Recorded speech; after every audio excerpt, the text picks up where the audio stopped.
اعوذ باللہ من الشیطان الرجیم بسم اللہ الرحمن الرحیم فاستفتہم لربک البنات ولہم البنون فاستفتہم آپ ان سے سوال کیجئے لربک البنات ولہم البنون کیا اللہ کے لیے بیٹیاں ہیں اور تمہارے لیے بیٹے فاستفتہم لربک البنات ولہم البنون یہ سورۃ صافات ہے اور اس کی آیت نمبر 149۔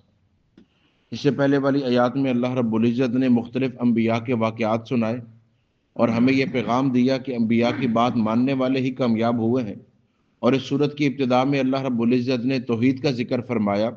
اب اس سورت کا آخر ہے تو دوبارہ اللہ رب العزت توحید کو اور اپنی قدرت کو بیان فرماتے ہیں۔ وہاں شروع میں بھی فرشتوں کی صفات تھی، فرشتوں کے بارے میں بات تھی، پھر ان کی تسبیحات۔ یہاں آخر کے اندر بھی اللہ رب العزت نے اس مضمون کو بیان فرمایا۔ پہلا سوال آپ ان سے فرمائیے، فاستفتہم، آپ ان سے سوال کیجئے، لربک البنات ولہم البنون، اللہ کے لیے تو بیٹیاں ہیں اور ان کے لیے بیٹے ہیں۔ یعنی یہ کیا عجیب سی بات ہے کہ فرشتوں کو کہتے ہیں کہ وہ اللہ کی بیٹیاں ہیں، اور جب اپنے لیے کسی کو بتایا جاتا ہے کہ تمہارے گھر میں بیٹی پیدا ہوئی ہے تو فرمایا ان کا چہرہ سیاہ ہو جاتا ہے، دم گھٹنے لگتا ہے، اور یہ چاہتے ہیں کہ اس بچی کو زندہ درگور کر دے۔ اپنے لیے بیٹی پسند نہیں کرتے، لیکن اللہ کی ذات کے لیے بیٹیاں ثابت کرتے ہیں۔ فرمایا ام خلقنا الملائکۃ اناسا، جب ہم نے فرشتوں کو بیٹیاں بنایا تھا، وہم شاہدون، تو کیا یہ وہاں موجود تھے؟ الا انہم من افکہم لیقولون، فرمایا آگاہ رہو کہ بے شک یہ جو اپنے منہ سے بات نکال رہے ہیں، یہ ولد اللہ و انہم لکاذبون، کہ اللہ کے لیے اولاد ہے، یہ اس میں جھوٹے ہیں۔ اللہ اولاد سے پاک ہے۔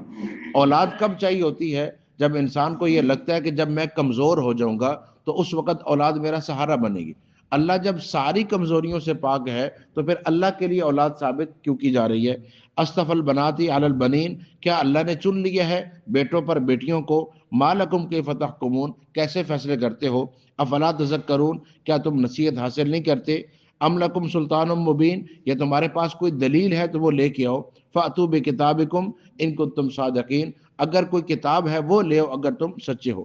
وجعلوا بینہ وبین الجنۃ نسبا، جب یہ کہا جاتا ہے نا کہ فرشتے اگر اللہ کی بیٹیاں ہیں، تم یہ کہہ رہے ہو، تو پھر ان کی مائیں کون ہے؟ تو اب وہ کیا کرتے ہیں؟ وجعلوا بینہ وبین الجنۃ نسبا، وہ اللہ اور جنات کے درمیان رشتہ قائم کرتے ہیں۔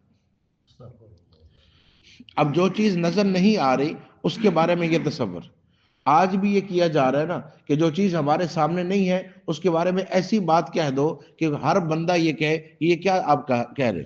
جیسے جنت جہنم ہمارے سامنے نہیں ہے تو جنت کو خوشی کا نام، جہنم کو غم کا نام۔ فرشتے سامنے نہیں ہے تو ان کو اللہ کی بیٹیاں، جنات سامنے نہیں ہے تو ان کے ساتھ اللہ کے لیے رشتہ قائم کرنا۔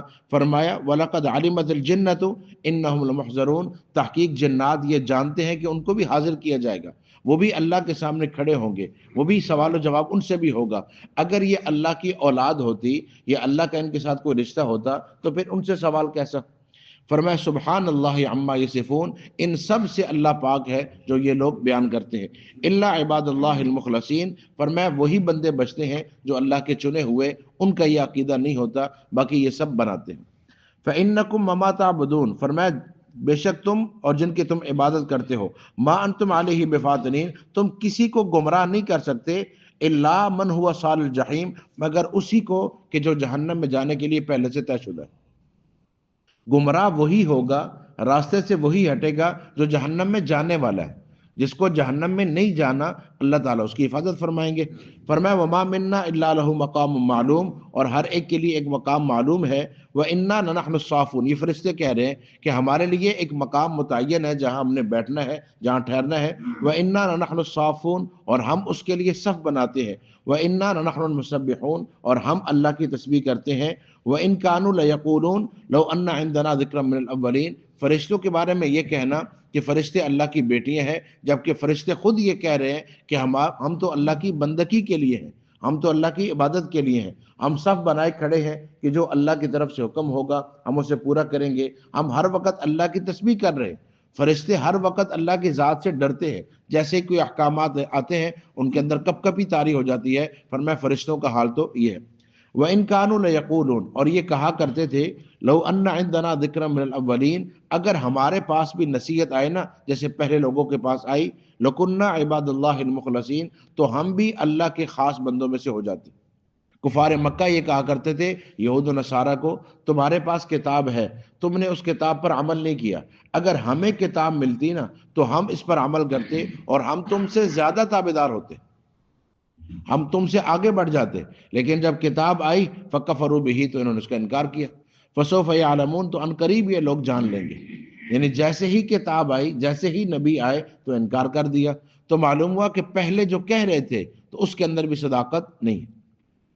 وَلَقَدْ سَبَقَتْ كَلِمَتُنَا لِعِبَادِنَا الْمُرْسَلِينَ، فرمایا یہ بات، یہ ہمارا حکم پہلے سے طے شدہ ہے اپنے رسولوں کے لیے، اِنَّهُمْ لَهُمُ الْمَنْصُورُونَ، کہ بے شک ان کی مدد کی جائے گی، وَإِنَّ جُنْدَنَا لَهُمُ الْغَالِبُونَ، اور ہمارا لشکر ہی غالب ہوگا۔ اب بعض لوگ اس پر اعتراض کرتے ہیں کہ قرآن پاک میں اللہ نے یہ فرمایا کہ ہمارا لشکر غالب ہوگا، یعنی انبیاء علیہ السلام ہمیشہ غالب رہیں گے، جبکہ بعض انبیاء کے بارے میں ایسا آیا کہ ان کو غلبہ نہیں ملا بظاہر، تو سمجھیے گا جو اللہ نے فرمایا نا کہ انبیاء غالب رہیں گے، اس میں لفظ رسول ہے، رسول ہمیشہ غالب رہیں گے، تو کبھی کسی رسول پر کسی نے غلبہ نہیں پایا، ایک بات۔ اور دوسرا یہ ہے کہ وقتی طور پر اگر کبھی ایسا ہو جائے کہ سامنے آ رہا ان کا غلبہ، تو رسول کا جو غلبہ ہے وہ دلیل کے ساتھ، ان کے معجزہ کے ساتھ ہے۔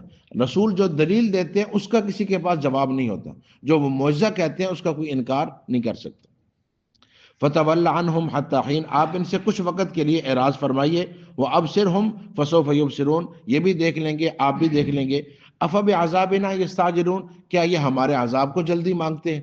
فَإِذَا نَزَلَ بِسَاحَتِهِمْ، جس سین میں وہ اترے گا، فَسَاءَ صَبَاحُ الْمُنذَرِينَ، تو وہ صبح بہت بری ہوگی، ڈرائی ہوگی، جن کو ڈرایا گیا ان کے لیے وہ صبح بہت بری ہوگی۔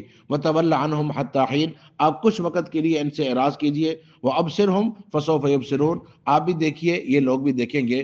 اب یہاں تک اللہ رب العزت نے یہ سارا مضمون پورا فرمایا۔ خلاصہ اس کا یہ ہے کہ اللہ کے لیے کوئی بیٹا کوئی بیٹی نہیں ہے، لم یلد ولم یولد، نہ وہ کسی کی اولاد نہ اس کی کوئی اولاد، اور نہ ہی کبھی یہ تصور کیا جا سکتا ہے کہ اللہ کو کسی کی ضرورت ہے، اللہ کو کسی کی مدد چاہیے ہو، کسی کا سہارا چاہیے ہو، ایسا نہیں ہے۔ ان تمام کمزوریوں سے جو انسانوں کے اندر سمجھی جاتی ہیں، اللہ کی ذات ان سب سے پاک ہے، اللہ ان سب سے پاک ہے۔ اور یہ بار بار یہ جو ہم کہتے ہیں نا سبحان اللہ و بحمدہ، یہ وہ تسبیح ہے جو فرشتوں کی ہے، یہ کہنا سبحان اللہ، تو اللہ کے لیے ساری پاکیاں، و بحمدہ، اور اللہ کے لیے ساری تعریف ہے۔ اللہ ہر اس چیز سے پاک ہے جس سے اس کو پاک ہونا چاہیے، اور ہر ایک تعریف اللہ کے لیے ہے جو اللہ کے لیے تعریف ہونی چاہیے۔ فرمایا سبحان ربک رب العزت عما یصفون، تیرا رب بڑی پاک ہے اور بڑی ہی عزت والا ہے۔ وسلام علی المرسلین، اور رسولوں پر سلام ہو۔ والحمد للہ رب العالمین، اور تمام تعریفیں اللہ کے لیے ہیں جو رب ہے تمام جہانوں کا۔ حضرت علی رضی اللہ تعالیٰ عنہ فرماتے ہیں جو بندہ یہ چاہے کہ اس کا ثواب پورا ملے، پورے کا پورا ثواب اس کو حاصل ہو، فرمایا ہر محفل کے آخر میں یہ 3 آیات پڑھا کرے، سبحان ربک رب العزت عما یصفون وسلام علی المرسلین والحمد للہ رب العالمین۔